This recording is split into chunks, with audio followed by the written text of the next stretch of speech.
Hello guys, in this video we will be looking at the qualitative aspects of ionic equilibria, and this is chapter 3 of analytical chemistry, and the learning objectives of this video is 1. Introduce ionic equilibria. 2. Define the acid and base based on different theories. So what is ionic equilibria? Ionic equilibria is an equilibria which is established between the unionized molecules and the ions in a solution of weak electrolytes.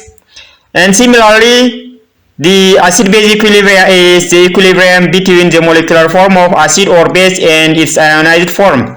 So this is the definition of ionic equilibria. And what is base and what is acid? The definition of acid and base is different based on different theories. We have three theories of acid and base. The first one is Arrhenius theory, the second one is Brunelleschi theory, and the third one is the Lewis theory. So based on the Arrhenius theory, acid can be defined as any substance which produces the hydrogen when dissociated in water. Generally, if you see this chemical reaction, when this substance is dissolved in water, it produces hydronium ion. Due to this production of hydronium ion, this substance can be considered as the Arrhenius acid, whereas the Arrhenius base is any substance that dissociates in water to produce hydroxide ion, that is OH ion.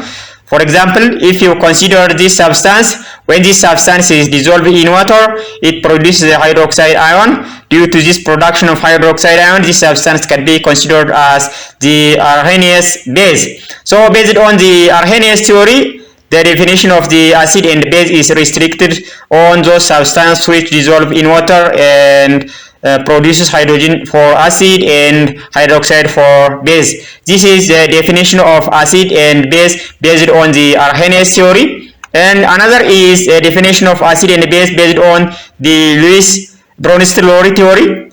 So according to Brunelleschi theory, any substance that donate a proton is considered as acid, and any substance that accept the proton is considered as base. Example, if you consider this example, generally when this substance is reacted with this water, we have hydronium ion and A minus. So based on this, before reacting with water, we have one hydrogen with A, but after reacting with water, we have no hydrogen with A. So this substance donates for this substance hydrogen. Because of this substance can be considered as acid because it donates a proton. Similarly, when you see this substance, before reacting with this substance, we have two hydrogens with O or oxygen. But after reacting with this substance, we do have three hydrogens with oxygen. So because of this, water can be considered as base because it accepts a proton. This is one example. Another example is if you consider this reaction, when this substance is reacted with this, it produces this and this. Because of this substance can be considered as acid, and this substance can be considered as base because here we have one hydrogen with acetate ion before reacting with water, but after reacting with water, we have here acetate ion losing one proton. Because of this substance donates one proton for this substance, and it is considered as acid. But similarly for this substance, when this substance with oxygen, we have two hydrogens, but after combining or after reacting with acetic acid, we do have three oxygen with hydrogen. Due to this, water accepts one proton, so water can be considered as base. And when you see the reverse reaction or back reaction, before reacting with this substance, we do have three oxygen with this, but after reacting with this substance, we have two oxygens. We have two hydrogens with one oxygen. Because of this can be considered as acid. Similarly, we don't have hydrogen ion as the end for this substance before reacting with this, and we do, after reacting with this, we have one hydrogen at the end, so this substance accepts one proton, so it can be considered as base. This is another example. The third example is this one. When ammonia reacts with water, which one is acid and which one is base? Before reacting with water, we have 3 hydrogens with nitrogen, but after reacting with water, we have 4 hydrogens with nitrogen, so this substance accepts one proton and it is considered as base, and this substance can be considered as acid. Similarly, when you see the reverse reaction, when the OH minus reacts with ammonium ion, which one is acid and which one is base? As you can see from here, we have one hydrogen with oxygen before reacting with ammonia, but after reacting with ammonia, we have 2 hydrogens with oxygen, so this substance or OH minus accepts one proton. Because of this, it can be considered as base. Similarly, we have 4 hydrogen before reacting with OH with nitrogen, but after reacting with OH minus, we do have 3 hydrogens with nitrogen. Here we have 4 hydrogens, but here we have 3 nitrogens. Because of this substance donates one proton and it is considered as the acid. Whose acid?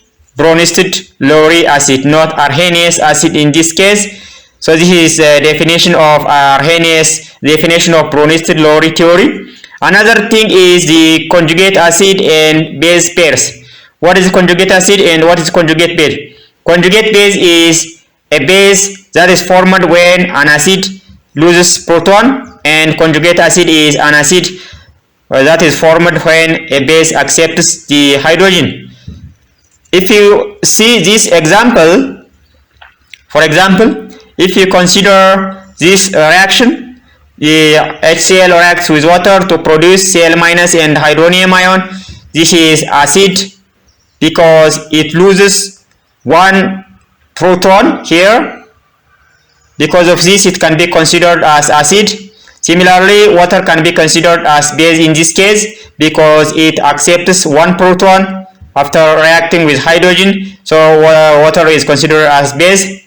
And similarly, the conjugate base of this acid is this one, because after donating this acid is after donating hydrogen, acid becomes conjugate base, and similarly after accepting one proton, the base becomes the acid. The conjugate acid of this base is this one, and generally we do have one acid one and base one to produce conjugate acid and conjugate base. If this substance reacts with this, we have this is acid. The conjugate acid, that means the conjugate base of this acid is this one because it after losing one proton, and the conjugate acid of this base is this one. This is the conjugate acid base pair. Another example is this one. If you see acid, if acid donates one proton, it becomes conjugate base, and similarly if base returns or accepts one proton, it becomes acid. This is acid and the conjugate base of this acid is this one. Similarly, this is base and the conjugate base acid of this base is this one, and the like. Another example, this one. If you see this one, similarly this one is base because it accepts the proton, and this one is acid because it donates proton. You can see this. You can see all these examples by pausing the video, and similarly you can interpret this. This is acid, and after losing one proton, it becomes base, and this base after accepting one hydrogen, it becomes the acid. And similarly, you can see this also. This is a definition of acid and the base according to Bronsted and Lowry theory. Another thing is the Lewis theory. According to Lewis theory, acid is a substance that accepts pair of electron, and base is any substance that donate pair of electron. Example, let us look at example. If we consider this example, here we have no electrons around the proton. We do have 1, 2, 3 pairs of electron around the hydroxide ion, Before the reaction, we don't have any pair of electrons in this. After the reacting with this, we do have one pair of electron with this. So in this case, hydrogen can be considered as acid because it accepts pair of electron, and hydroxide substance can be considered as base because it donates pair of electron. This is one example. Another example is this one. If you consider similarly the reaction between the proton and the ammonia, we do have one pair of electron from here, and we don't have any pair of electron for this substance. And before reaction, we don't have any pair of electron this, and we do have a pair of electron here. But after the reaction, the hydrogen accepts pair of electron, but the ammonia donates pair of electron for hydrogen, that is the base. This is a base and this is acid. It is the acid and base of the Lewis theory, but not Brunel theory and the Arrhenius theory. Another third example is this one. If you consider the reaction between boron trifluoride and ammonia, we do have, if you draw the Lewis structure for ammonia, we have a pair of electrons in the ammonia. We don't have a pair of electrons in the boron trifluoride. So this ammonia can be considered as Lewis base because it can donate a pair of electrons for boron trifluoride that have no pair of electrons. This is the acid base theory about based for the Lewis theory. This is all about today's lesson, and you are expected to do these activities. And the activity says that identify Brunel acid base and write the notation for the conjugate acid base for the following chemical reactions for this chemical reaction. Thank you for watching this video. I will continue the next video. See you next time. Bye bye.